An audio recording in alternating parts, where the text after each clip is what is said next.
سلام زیبایانم، حالتون چطوره؟ خوبین؟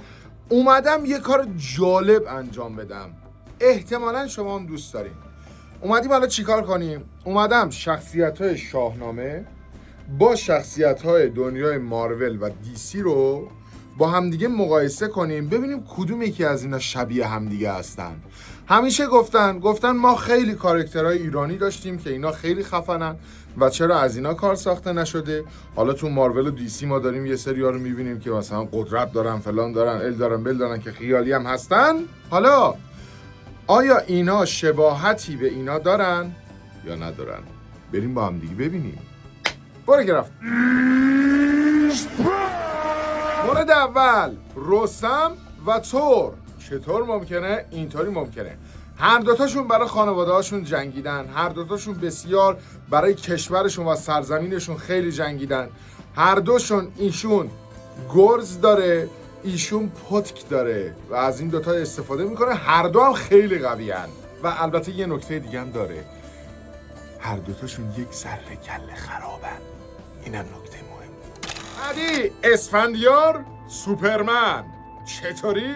هر دوتا نماد عدالت هستن، ولی دوتاشون یک نقطه ضعفی دارن که به هم شبیه. اسفندیار چشماش نقطه ضعفشه، سوپرمن کریپتونایت نقطه ضعفشه. پس این دوتا میتونن به هم دیگه یک ربطی داشته باشن و هر دوتا رویینتن هستن، یعنی بدنشون هیچ مشکلی نمیخوره مگه اینکه جز اون یه موردی که بهتون گفتم. بعدی، دیو سفید و هالک. این دوتا هم به هم شبیهن، جفتشون نرغول و کله گندن، اما جفتشون هم خشن و غیر قابل کنترل هستن. و دیدین که هالک بزرگوارم که زمانی که میره روم ورژنش دیگه اصلا قابل کنترل نیست و خیلی تخریبگره. افراسیاب و لوکی، هر دوتاشون هیله‌گرن، هر دوتاشون نقشه ریزن، زیرکانه خیلی عمل میکنن.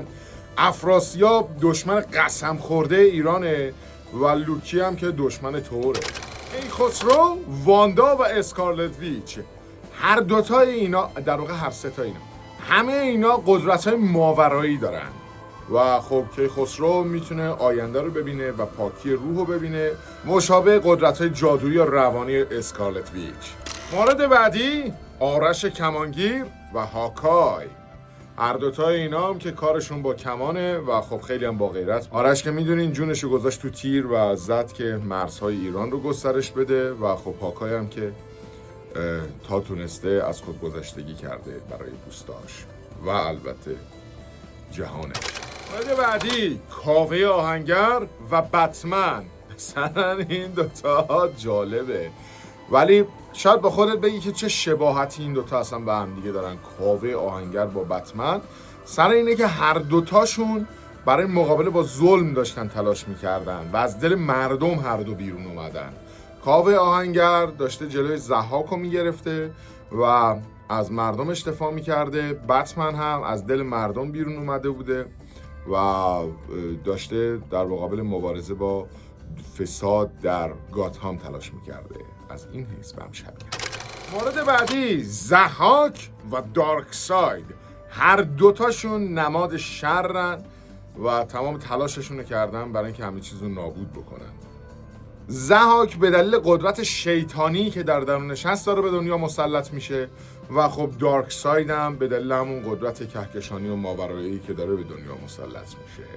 مورد آخر، سیاوش و کاپیتان آمریکا. هر دوتاشون نماد شرافت و آزادگی هستن. سیاوش در برابر ظلم مقاومت میکرد و کاپیتان آمریکا برای عدالت و آزادگی. اگه خوشت اومد از این پست، تو رو خدا تو کامنت ها بهم بگو که بدونم آیا ادامهشو بسازم یا نسازم. دوستتون دارم. خداحافظ.